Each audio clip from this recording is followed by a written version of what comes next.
Digital citizenship has got me thinking a lot about who I am on the internet, how I interact with it, and what those interactions are and what I choose to do. And as I've been reflecting on this, I've realized I'm a creature of habit, even when it comes to the internet. So I thought I would give you a glimpse into what my morning routine is like once I open up my computer and start my day. I will admit, almost every day starts with my computer and just going and seeing what the news is. So you can see on my screen here that I have my go-to websites, which range from practical goods and services like banking to celebrity gossip. And I'm just going to take a couple quick moments to show you sort of what my routine is. So the first site I visit each morning is the Fairbanks Daily News Miner. I like to sort of travel in a linear fashion when it comes to my news, starting with local and working my way up to national and international news.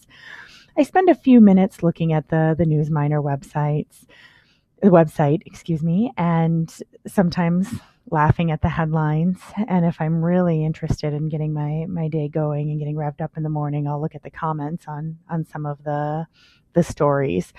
Those can be infuriating, they can be hilarious, and they also can lead me down rabbit trails.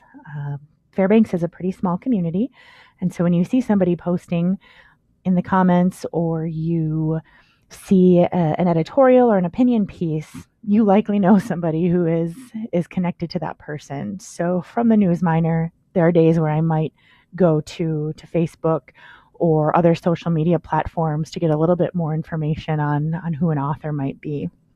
That's one of my favorite parts about surfing the web is all of the little rabbit trails that you go down. I like problem solving. I like to be challenged, and I almost feel like a little detective sometimes when you're breaking things down and jumping from one lead to another and finding interesting information on the web.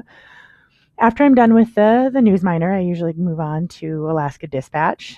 I think the Dispatch probably covers news a little bit better and maybe with less of a personal spin than the News Miner does.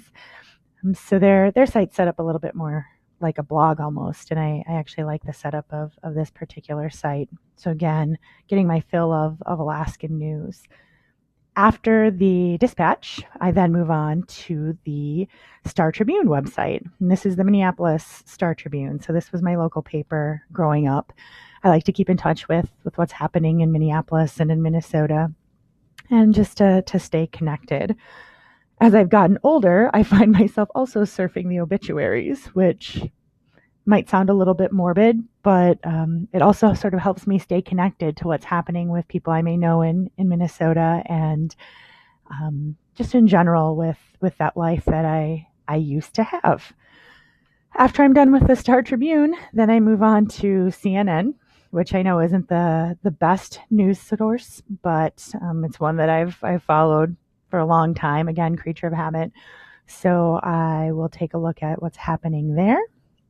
And again, there are good things and bad things about this particular website.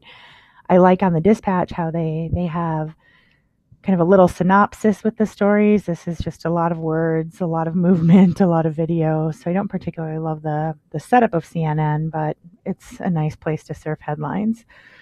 Then I will also, as you can see up here, sometimes look at NBC News, Fox News, BBC, New York Times, just depending on how much time I have or what I'm looking for. Then the real fun begins and the real hard-hitting news ensues. I am embarrassed to admit, especially that since this will be posted online, I follow TMZ. I find this to be the kind of news that's easy to deal with. You don't have to get too emotionally invested in it. Typically, it doesn't impact my life on a granular level. And it's interesting to see how real people and celebrities interact and what's out there.